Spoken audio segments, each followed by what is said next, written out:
Pero vamos a leer, hermanos, Apocalipsis capítulo 20. Acuérdense que iniciamos aquí en la última sección del libro. Hemos dividido el libro en 7 secciones, ¿verdad? Y estamos aquí del capítulo 20 al 22, la última sección. Entonces, esta sección tiene algo peculiar, hermanos. Porque pudiéramos decir hasta el versículo 10 que vimos la semana pasada, es comparable al final de las otras secciones, de las otras 6 secciones. Casi todas las secciones terminan con el juicio de Dios, ¿verdad? Casi todas ellas. Pero esta sección, hermanos, tiene dijéramos, la peculiaridad que va más allá del regreso del Señor Jesucristo, ¿verdad? Todas las demás secciones terminan prácticamente con el regreso en gloria y Jesús trayendo juicio sobre este mundo. Pero a partir de este versículo 11 que vamos a leer para adelante, aquí el libro de Apocalipsis nos trata sobre cosas totalmente nuevas que no se han hablado en todo lo anterior, ¿verdad? Y eso es peculiar y es diferente aquí en la sección esta última. Entonces, pero vimos, hermanos, en el capítulo 20, versículo 1 al 10, la semana pasada, ¿verdad?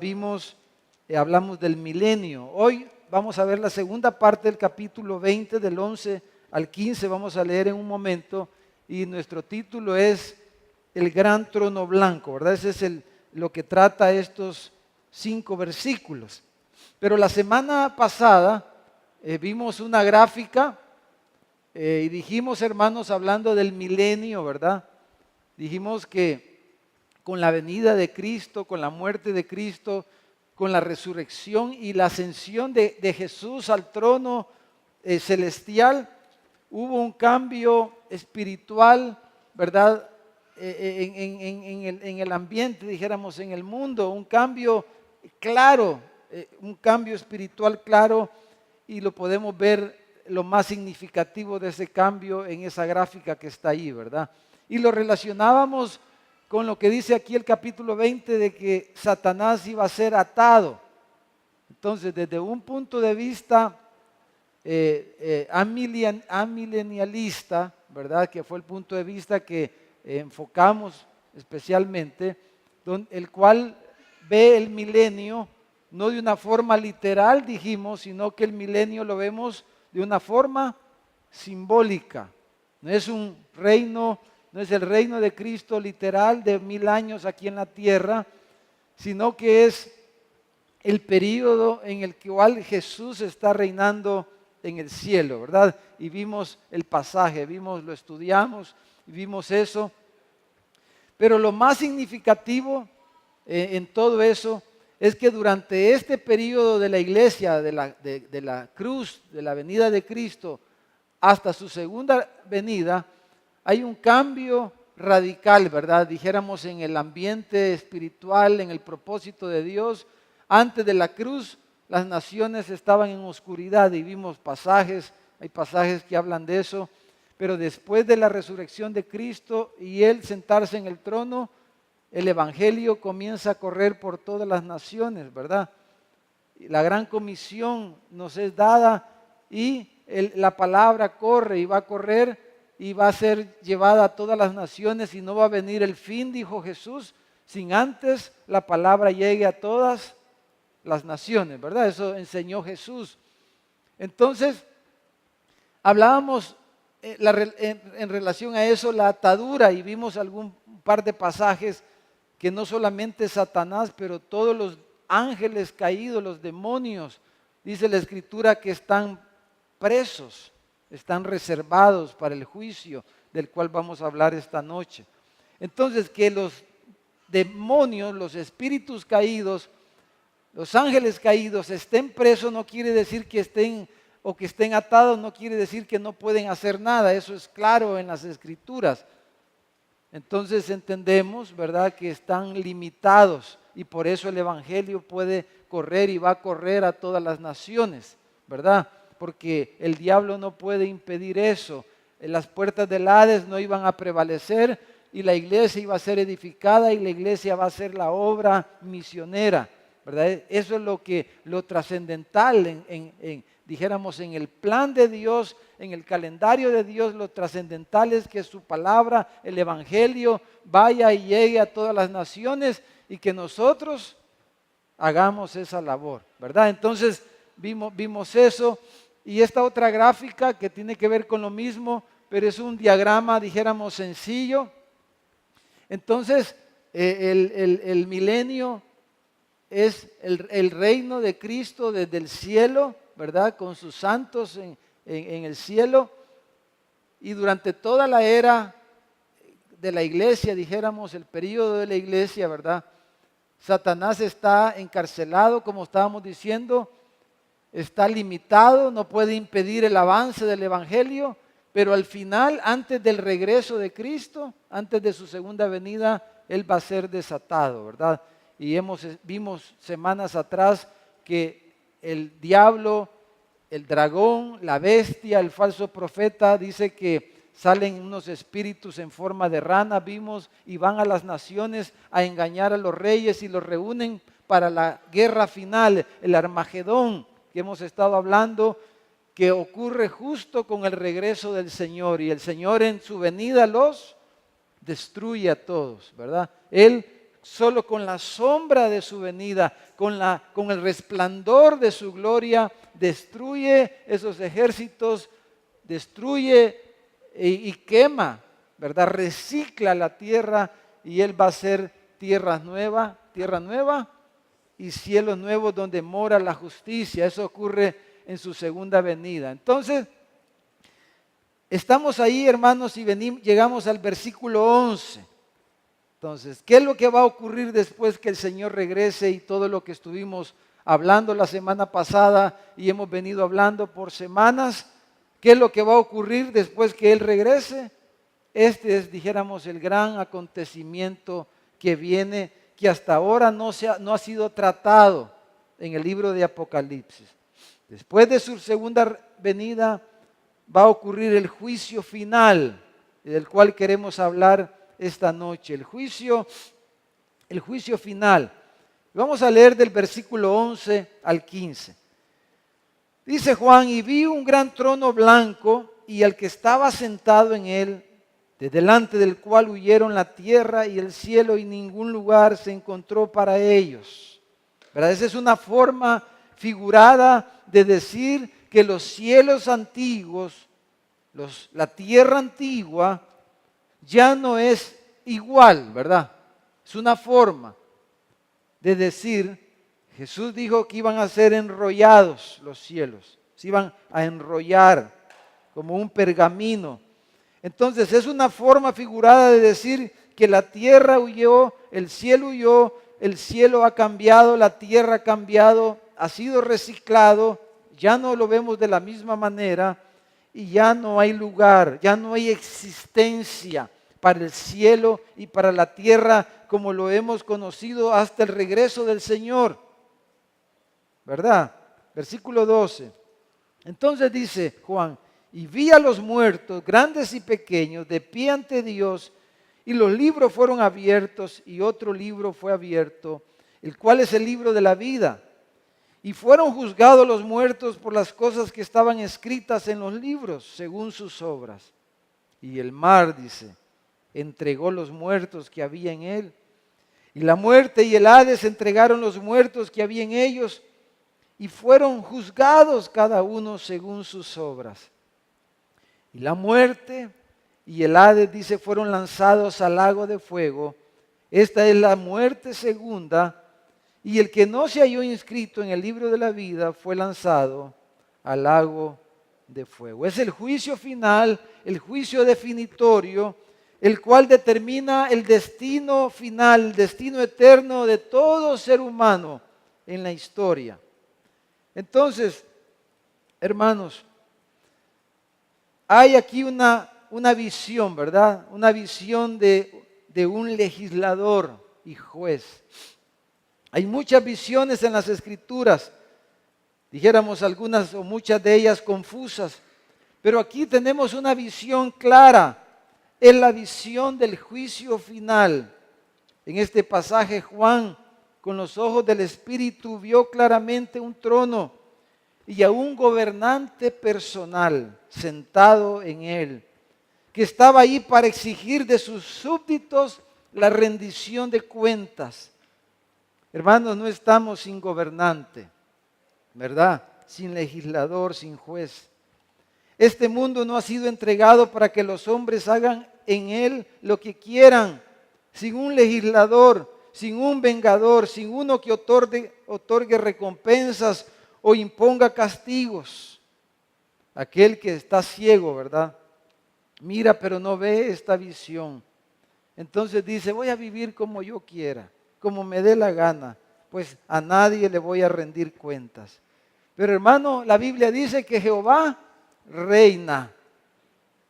Y ese día, en verdad este día, y es verdad en todo momento, que hay un trono sobre el que el reina y se sienta este Rey eterno que se llama Jesús, el inmortal, el invisible. El mundo, hermanos, es gobernado por leyes establecidas y mantenidas en vigor por un legislador inteligente. Nuestro Señor que reina es un gobernante moral. Los hombres deben de rendir cuentas y se les exigirá cuentas en ese último gran día de este juicio del gran trono blanco, cuando todos los hombres y mujeres van a ser recompensados o van a ser castigados en este juicio. Entonces hay un legislador que contempla desde lo alto, que se ha sentado en la majestad, como hemos visto, y ubica cada acción de los seres humanos, de cada hombre, de cada mujer, y no tolera que una sola palabra o hecho quede sin registrarse en sus libros. Todo lo que ha pasado a través de la historia y todo lo que vive cada persona ha sido y está siendo registrado en sus libros. Él está armado de poder y pronto vendrá para celebrar la audiencia final, el juicio final. Y cada agente responsable, cada persona sobre la faz de la tierra deberá presentarse en ese tribunal del trono blanco, según Pablo nos dice, para recibir, ¿verdad?, según lo que hayamos hecho mientras vivíamos en este cuerpo. Vamos a recibir o castigo o recompensa. Entonces, quiero que pensemos en tres cosas. Primero, hermanos, en algunas características que menciona aquí estos versículos acerca del que está sentado en el trono. Dice, vi al que estaba sentado en él, dice Juan, delante del cual huyeron la tierra y el cielo, y ningún lugar se encontró para ellos, del cual ya estamos hablando. Hermanos, ese legislador que para nosotros es claro, ¿verdad?, quién es, ese que está sentado en el trono que le hemos cantado esta noche, ese legislador es un legislador que tiene derecho al trono. No hay otro digno, vimos, ¿verdad?, al principio del libro. No fue hallado otro digno de sentarse en el trono y de reinar y de regir las naciones, de regir la vida humana en este mundo. Ese legislador tiene derecho al trono. Entonces, este gobernante, hermanos, es un gobernante moral. Pero además de eso, hermanos, de tener derecho, Él creó todo y lo juzgará todo. Como creador, Él tenía el derecho de dictar sus leyes. Y cómo esas leyes son la verdadera norma, hermanos, de lo que es bueno y malo. Lo que es bueno y malo no lo definimos nosotros. Lo que es bueno y malo lo define el legislador, el que está en el trono, el soberano, el rey, nuestro Señor. Él define qué es bueno y malo. Él tiene derecho eterno de gobernar. El Salmo 89, versículo 11 dice, tuyos son los cielos, tuya también es la tierra. El mundo y su plenitud, tú los fundaste. Por eso Él tiene derecho. Los cielos y la tierra manchados y ensuciados por el pecado, se avergonzaron, dice, ante su imponente majestad y santidad y tuvieron que huir. No hay lugar ya para ese mundo, para esa tierra manchada, para ese cielo ensuciado por el pecado. Ya no hay lugar delante de Él en ese momento. Ahora, ese legislador, hermanos, además de que tiene derecho al trono, es totalmente justo. Es totalmente justo. Algunos gobernantes en realidad no tienen derecho de existir, ¿verdad?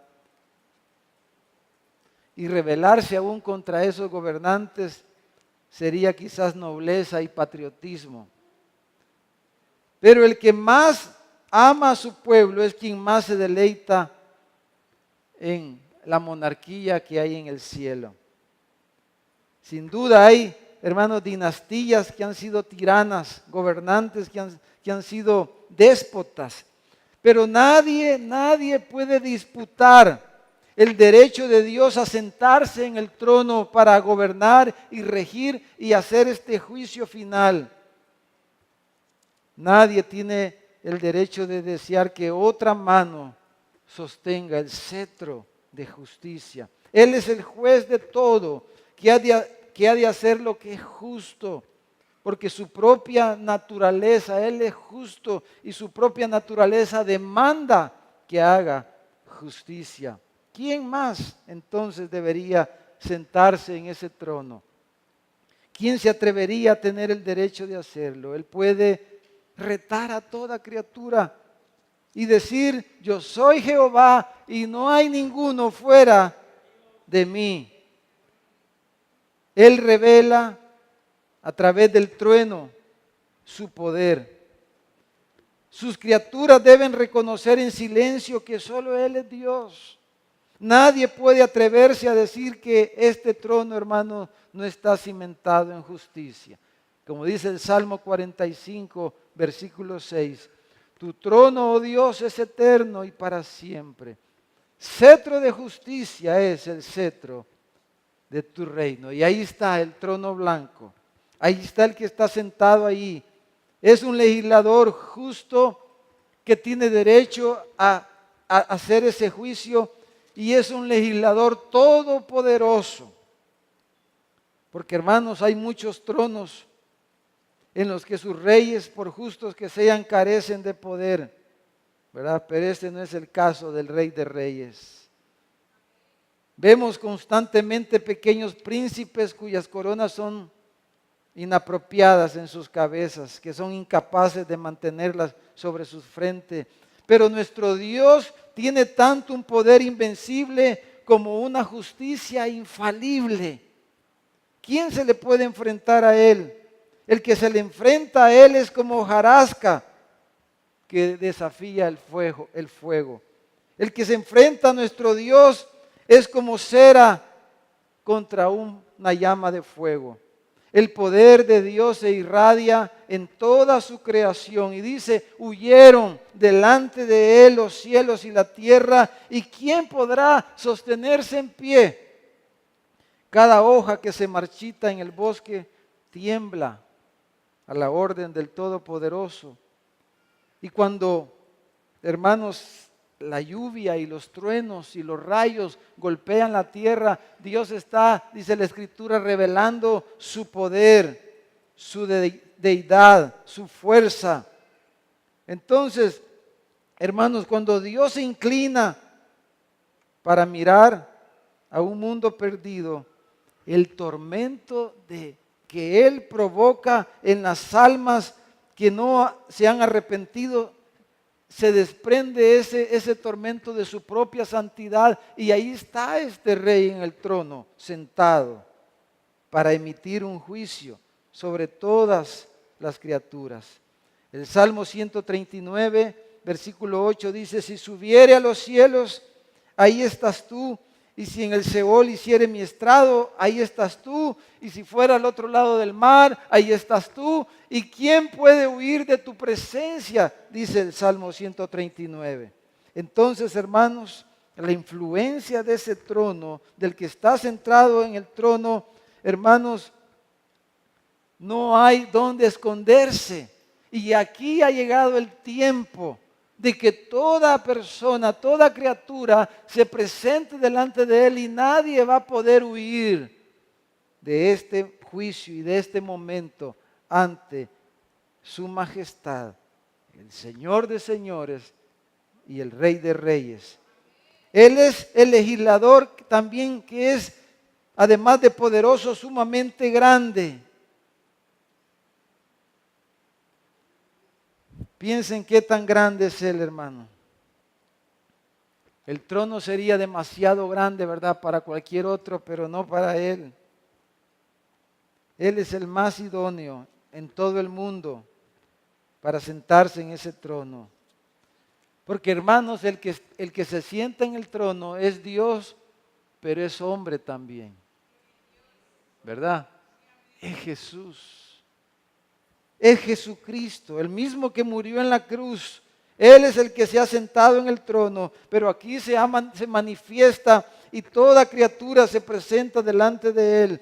En Romanos capítulo 2, versículo 16, dice que ese día, dice el apóstol Pablo, Dios, dice, juzgará por Jesucristo, dice, los secretos de los hombres conforme a mi evangelio. Cristo Jesús, el Hijo de Dios, juzgará.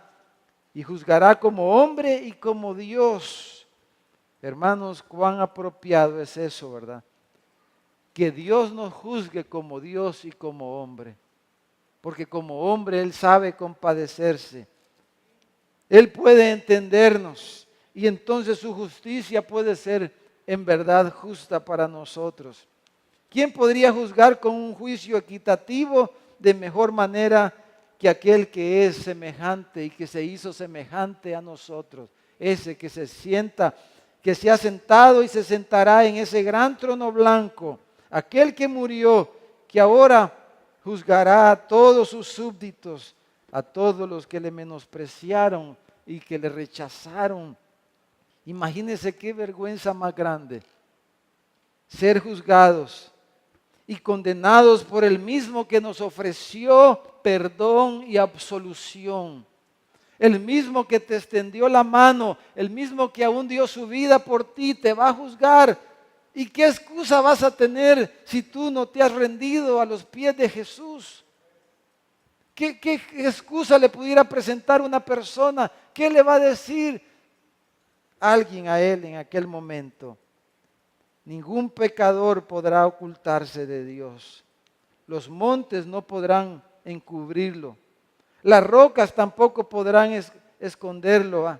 Ya han huido, dice. Todo eso ha huido. Hermanos, al pensar en este trono y en aquel que está sentado en él, ¿cómo debería de eso sacudir, ¿verdad? Este trono con terror nuestras mentes. Ese trono cimentado en justicia, sostenido por el poder y siendo universal en su dominio. Entonces, ese fue el trono que Juan contempló. Pero veamos al que estaba sentado en el trono. Veamos algunas características del trono mismo. El texto dice que vio un trono blanco, dice. Y hermanos, quisiera llamar su atención esta noche a eso. ¿Por qué es blanco el trono? ¿Por qué es blanco? ¿Acaso no indica eso su pureza, verdad? La pureza de ese trono. Que no podrá encontrar otro trono blanco como este. Es un trono blanco, dice, por su pureza. Es un gran trono blanco. Porque es el trono de un monarca consagrado, cuyo gobierno no está manchado con sangre, ni contaminado con injusticia. Es blanco, es puro su trono. Es justo la pureza de su gobierno y del mismo rey que se sienta en él. Como Isaías vio, ¿verdad?, el canto del coro de los querubines que decía: Santo, Santo, Santo es el Señor Jehová de los ejércitos. Esas criaturas, ¿verdad?, esos ángeles perfectos, sin mancha, reverencian y adoran incesantemente la santidad perfecta del gran Rey. Él es demasiado grande para necesitar ser injusto y es demasiado bueno para ser áspero con nosotros. El más justo de todos los tronos, el más justo de todos los tronos, el más puro de todos los tronos, ese trono blanco, el trono de nuestro Señor, es blanco por las leyes que emite, leyes justas. Esas leyes que administran justicia perfecta. No hay ninguna falla en el libro de los estatutos de Dios, de las leyes de Dios, de los mandamientos de Dios. No hay que cambiar, no hay que modificar. Sus leyes son justas, dice el Salmo 19. Los mandamientos de Jehová son rectos, son verdad. Todos son justos.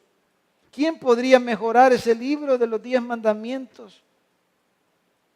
Que fueron escritos con el mismo dedo de Dios y que ha permanecido por los siglos y permanecerá su palabra escrita en los cielos por toda la eternidad. Son leyes perfectas, justas, todas ellas son rectas, todos sus mandamientos.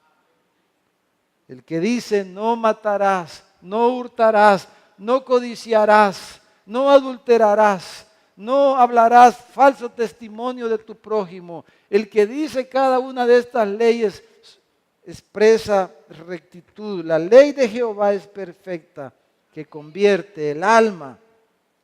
Hermanos, qué bueno que sea un trono blanco del que emane una ley así, ¿verdad?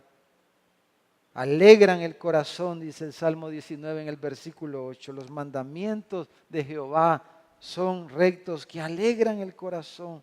El precepto de Jehová es puro, que alumbra los ojos. Todas sus leyes son perfectas. Entonces imagínense un pecador, nosotros, si tuviéramos que ser juzgados delante de un tribunal impuro, tal vez podríamos escapar, ¿verdad? Como pasa hoy día en todas partes. Si el rey no fuera santo, si el juez no fuera santo, la impiedad podría tal vez quedar sin castigo. Si la ley no fuera perfecta, las ofensas podrían ser condonadas.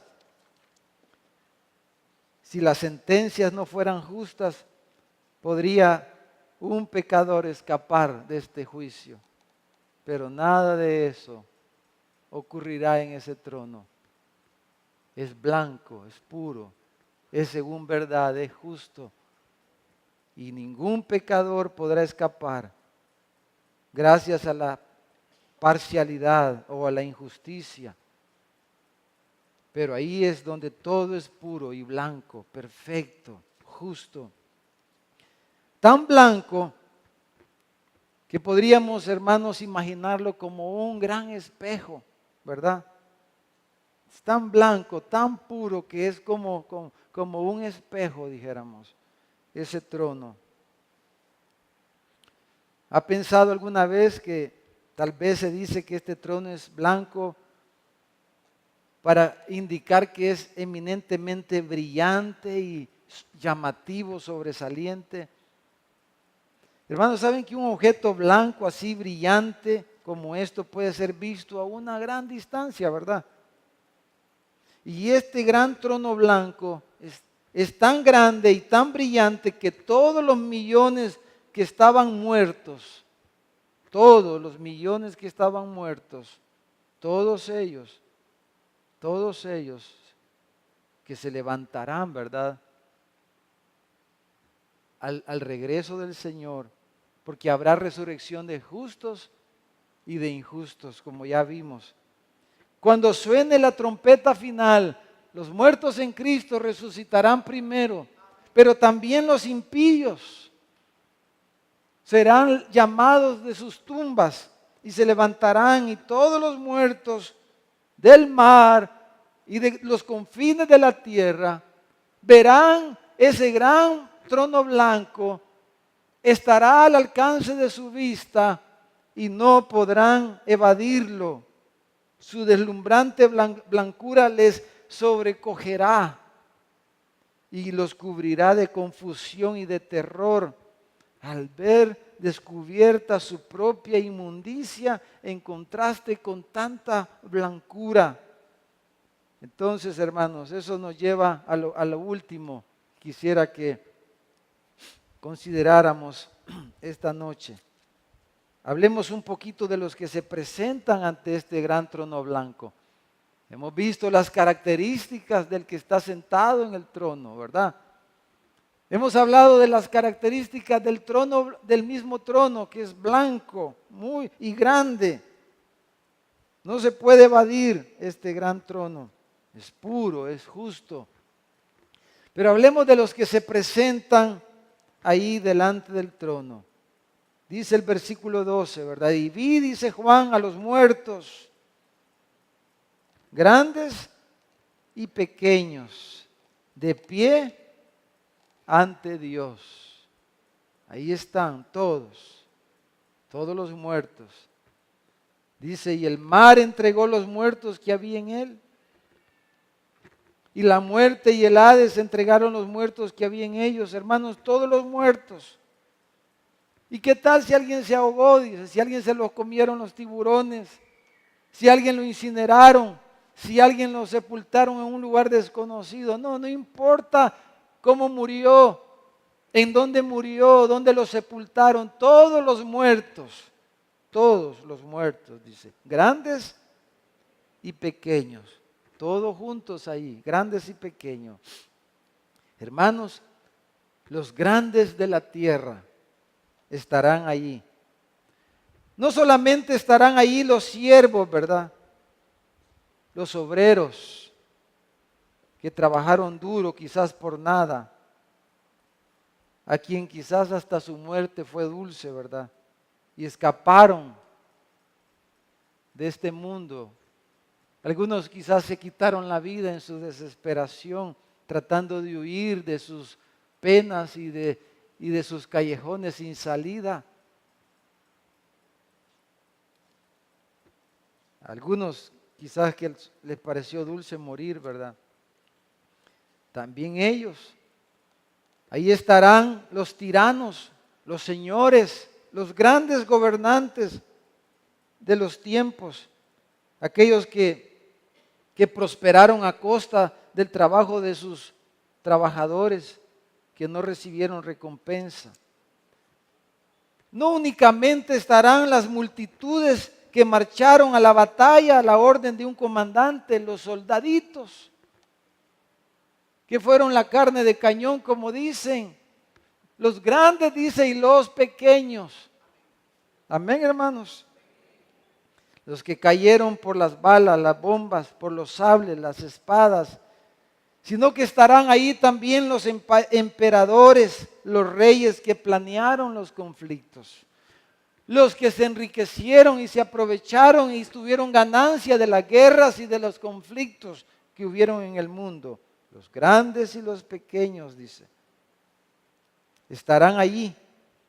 Las cabezas que fueron coronadas no serán mayores que las cabezas sin coronas. Todos están ahí, todos. Hombres que fueron quizás semidioses, entre sus semejantes estarán mezclados ahí con sus esclavos y serán tan envilecidos como ellos. Todos estarán al mismo nivel ahí. Aquellos que fueron venerados, los ilustres, ¿verdad?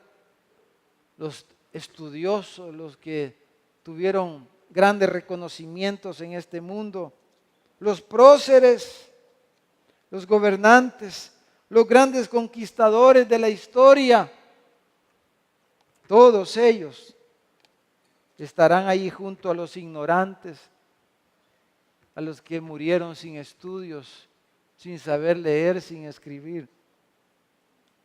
Ahí estarán los desposeídos, los más grandes del mundo, que lo ganaron todo junto con los don nadie, dijéramos. Ahí están grandes y pequeños, todos están ahí, delante de Él, dice. Todos al mismo nivel. Hermanos, cuán imponente es si usted piensa en estas cosas. Si el corazón las imagina todo eso. Multitudes pisoteadas. O los grandes emperadores, ¿verdad? Las emperatrices, las reinas, las princesas con su pompa y sus vestidos lujosos y todo eso. Ahí está el gran nivelador que los pone a todos al mismo nivel. Todos al mismo nivel. A todos los ha puesto en igual condición. Aquel que dijo que los montes sean bajados y todo valle sea alzado. El juez, el rey. Hermanos, ¿cómo es que llegaron a estar todos al mismo nivel? ¿Cómo los puso el Señor al mismo nivel a todos? A través de la muerte, ¿verdad? A través de la muerte Él nos pone al mismo nivel. La muerte no respeta, como dicen, ¿verdad? La muerte no respeta nada, hermano. No importa lo que hayamos estudiado, las riquezas que hayamos acumulado, los títulos que hayamos coleccionado, los trofeos y las medallas y las condecoraciones que hayamos alcanzado, la muerte nos deja igual que el que no estudió nunca nada ni logró nada en esta vida. Nos deja igual. La muerte los coloca en una tumba igual y ahora el juicio los encuentra frente al mismo tribunal para recibir la sentencia de uno que no teme a ningún rey y que no se espanta ante ningún tirano, el Señor, y que no hace acepción de personas y que dispensa su justicia de una manera imparcial para todos. Como dice Eclesiastés capítulo 9, versículo 2, dice, todo acontece de la misma manera a todos, dice. Un mismo suceso le ocurre al justo y al impío, al bueno y al limpio y al no limpio, al que sacrifica y al que no sacrifica, como al bueno, así al que peca, al que jura como el que teme el juramento. Lo mismo que le ocurre a los animales, le ocurre a los hombres. La muerte nos nivela, nos pone al mismo nivel a todos. La muerte nos despoja. Nada trajimos a este mundo y nada podremos llevar. Nada podemos llevar con nosotros cuando salgamos de este mundo. La muerte nos deja, nos despoja de todo reconocimiento, de todo lo que podamos poseer en este mundo. La muerte nos despoja de todo eso y ahí están los muertos al mismo nivel para ser juzgados bajo los mismos criterios, bajo este rey que es justo y que no hace acepción de personas. La muerte, hermano, nos despojó de nuestras posesiones, de nuestros nombres, de nuestras coronas. Ahí estamos viendo, ¿verdad? A ver quién conoce a la jueza. A ver qué hacemos aquí, a ver cómo podemos. Todas esas cosas hay que hacerlas quizá y podemos hacerlas en este mundo. Vaya a hablar usted por mí. Usted las puede con el jefe. Vaya a hablar decirle tú a mi papá, dicen los hijos. Decirle tú a mi mamá. Ahí no cabe nada de eso, ¿verdad, hermano? Delante del Señor no cabe nada. Dice que están ahí los muertos para ser juzgados por lo que estaba escrito en los libros. Hermanos, nuestras almas han de ser juzgadas ahí. Las almas de todo hombre. Y ahí está el futuro, ahí estará en juego el futuro. No el futuro por un mes, por un año, no por un siglo, sino por siempre y para siempre. Sobre esas balanzas penderá el cielo y el infierno. A la derecha será distribuido el triunfo sin fin y a la izquierda la destrucción y la confusión sin pausa. El destino de cada hombre y de cada mujer será declarado desde ese tremendo trono blanco. El destino eterno de cada ser humano será decretado desde ese trono blanco después que Él regrese en gloria. ¿Pueden percibir la grandeza de eso, hermano? Él ha de medir el cielo, ha de sondear el infierno, ha de abarcar la eternidad.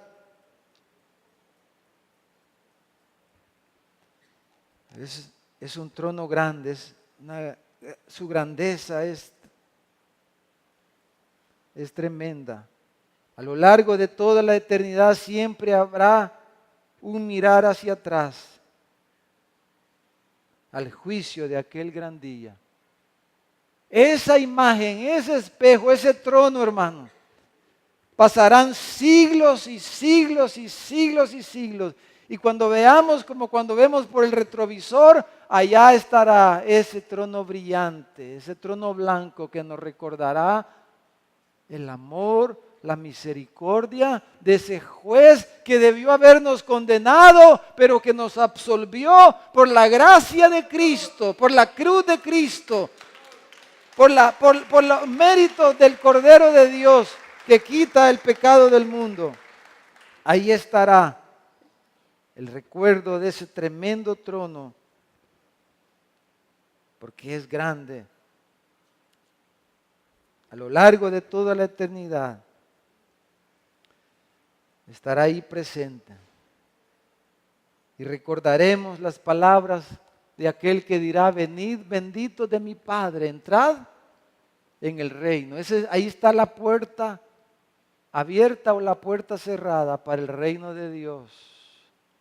Cuando Él regrese, dice la Escritura, ¿verdad? En Mateo capítulo 25 voy a leer del versículo 32 al 34. Fueron palabras del mismo Señor y que corresponde exactamente a lo que estamos diciendo en este momento.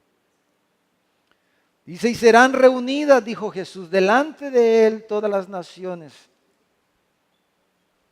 y los apartará unos de los otros, como aparta el pastor las ovejas de los cabritos. Y pondrá las ovejas a su derecha y los cabritos a su izquierda. Entonces el rey dirá a los de su derecha: venid, benditos de mi Padre, heredad del reino preparado para vosotros desde la fundación del mundo. Y a los de su izquierda dirá: malditos. Y ustedes saben y pueden ver el resto ahí. Hermanos, aún nosotros seremos ahí apartados como ovejas. Si somos ovejas, hermano, ahí seremos apartados a su derecha, ¿verdad?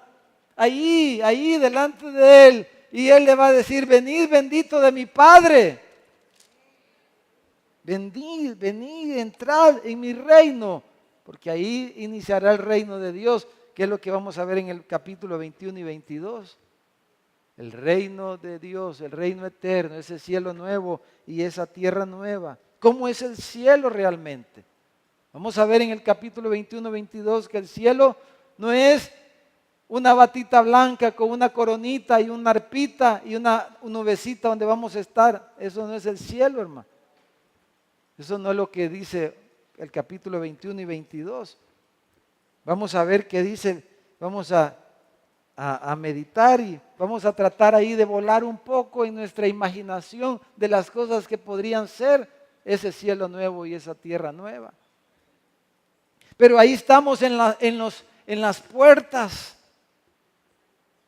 Ahí estamos en el umbral del reino eterno de nuestro Dios. Ahí estaremos. Pero no temeremos al juicio público, porque ese es un juicio público, es el juicio final, es el juicio legal y es el juicio personal. hermanos, vamos a ser juzgados. Las ovejas se presentaron delante del gran pastor separador. Al igual que los cabritos, aquellos que usaron sus talentos fueron llamados a rendir cuentas, al igual que el que enterró su moneda. Y los propios discípulos fueron advertidos de que sus palabras ociosas serían llevadas a juicio, pero no temeremos el juicio público, porque nuestra confianza no está en nuestra propia justicia. No somos salvados, hermanos, por la justicia propia. Nadie podrá entrar al cielo de contrabando, hermano, ni por componenda, ¿verdad? El Señor le dirá: y tú que no estás vestido para bodas, ¿cómo es que estás aquí? Échenlo afuera, este no pertenece aquí. Nadie va a poder entrar de contrabando o por equivocación. Entonces, hermanos, ¿qué será, imagínense, de los pecadores? Si los justos y los creyentes con dificultad se salvan, ¿a dónde irán a parar los incrédulos? Dice la Escritura. ¿A dónde irá a parar usted si no le ha entregado su vida? Si tu confianza, si su confianza no es el Señor Jesucristo, ¿a dónde irá a parar el pecador inconfeso? ¿A dónde? Aquel que no ha creído. Su ruina será segura cuando llegue el tiempo de la prueba. No se va a requerir testigos para declararle culpable. Pues si lo rechazaste a él, lo pisoteaste, lo ignoraste, no quisiste la sangre que te iba a limpiar y te iba a preparar para aquel día.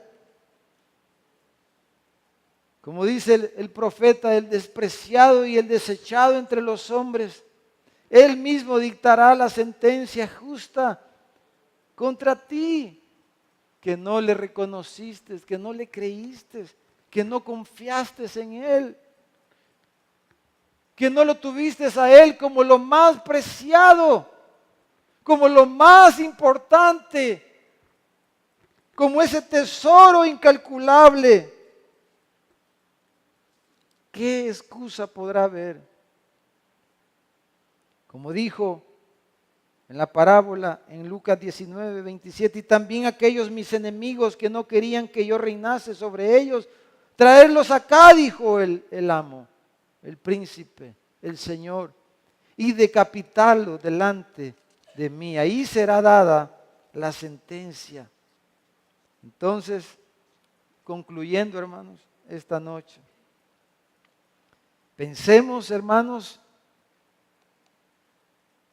que todos vamos a estar un día ahí, ¿verdad? Pensemos por un momento, ahí de pie ante Él. Ninguna pretensión valdrá ahí. Entonces, hermanos, ¿qué hay en nuestras oraciones privadas hoy día? ¿Cómo está nuestra Biblia? ¿Está gastada porque la leemos, meditamos en ella, llevamos la lectura? Porque esa es una ayuda, ¿verdad? Un recordatorio. Pero si nosotros somos descuidados, ignoramos todo eso.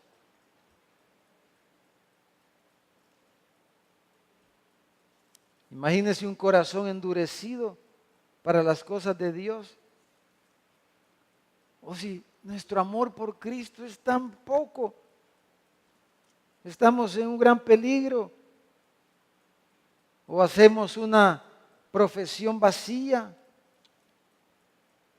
Pero pensemos en ese gran trono blanco y rehuyamos a la hipocresía, hermano. Cada uno de nosotros. Recordemos ese gran trono blanco. Somos tentados a fingir muchas veces, todos, o quizás todos, la mayoría, somos tentados a fingir para agradar a los hombres, A tu papá puede ser, a tu mamá, a un amigo, tu jefe, a tus líderes, tus pastores, tus hermanos, creyentes o no creyentes. Pero a veces, no sé si a ustedes les pasa, vienen recuerdos, ¿verdad? Los jóvenes y ustedes quizás no han pasado por cosas que muchos de nosotros pasamos. Pero a veces, no sé, a usted debe de pasar, me imagino, vienen recuerdos de cosas horrendas que hicimos antes de Cristo, ¿verdad? Y uno quisiera, pero ahí está. Ahí está el recuerdo, ahí está, ahí viene el recuerdo. Y muchas veces el acusador está ahí para señalarnos. Si hemos confiado en Cristo, ¿verdad? Él es nuestro escudo. Él es nuestra justicia. Él es nuestra confianza al venir esos recuerdos. Ahora imagínense, estamos ahí ante ese trono blanco y viene y somos inundados por toda la pecaminosidad, por todas nuestras obras, nuestras acciones que hicimos en contra de Dios y los hombres. ¿Y qué excusa? Si nuestros propios pensamientos nos van a condenar, si no tenemos el escudo del Evangelio, si nuestra confianza fuerte no está en Jesucristo, y si nuestro nombre no está escrito en el libro de la vida, como dice aquí, ¿cómo podremos justificarnos en ese momento? Cuando todas las memorias vengan y estén ahí delante de nosotros. Cuando los libros sean abiertos y tú quedes sin excusas y todos tus pensamientos, todas tus acciones estén ahí al descubierto, solo la sangre de Cristo que las pudo haber cubierto. Solo eso. No hay otra manera, dice aquí el pasaje. Porque los que no, versículo 15, que no se halló inscrito en el libro de la vida, fue lanzado al lago de fuego. No hay posibilidad de salvación. Aquel que no ha confiado en Cristo, no hay ni la más mínima posibilidad de que sus obras le puedan justificar delante del juez justo y santo y puro que está sentado en el trono, ante ese tribunal de justicia. Entonces, hermanos, imagínense los pecados secretos. El domingo hablaba el hermano Mauricio, ¿verdad? De la confesión. Hijitos, si alguno ha pecado, abogado tenemos para con el Padre. Si tú los confiesas delante de Él, no importa que los hombres te señalen y te acusen y te condenen. Pero si tú los has confesado delante del trono de Dios, delante de Él, con corazón honesto y sincero, y te has arrepentido y te apartas de eso, alcanzarás misericordia, dice. Entonces, hagamos uso de eso, hijitos. Si alguno ha pecado, abogado tienes para con el Padre, a Jesucristo el justo. Él es fiel y justo para perdonarte de todo tu pecado. Si tú se lo confiesas y tú lo reconoces a Él y le dices: Señor, he pecado contra el cielo y contra ti, no soy digno de ser llamado tu hijo. Recíbeme como uno de tus jornaleros. No tengo ningún mérito para que tú me bendigas, para que tú me acojas, para que tú me ames. Pero Señor, aquí estoy a expensas de tu misericordia. Y Él, que es rico en misericordia. Pero Él, por su gran amor con que nos amó, dice la Escritura. Aleluya, por su gran amor con que nos amó. Por su gracia nos hizo salvos, hermano. Entonces vivamos preparados para aquel día. No escondamos ningún pecado. No escondamos delante de Él como que Él no se diera cuenta. Hermanos, el tiempo vuela. Ya llegamos a los 20, a los 40, a los 60. El tiempo vuela y ya vamos a estar delante de ese trono.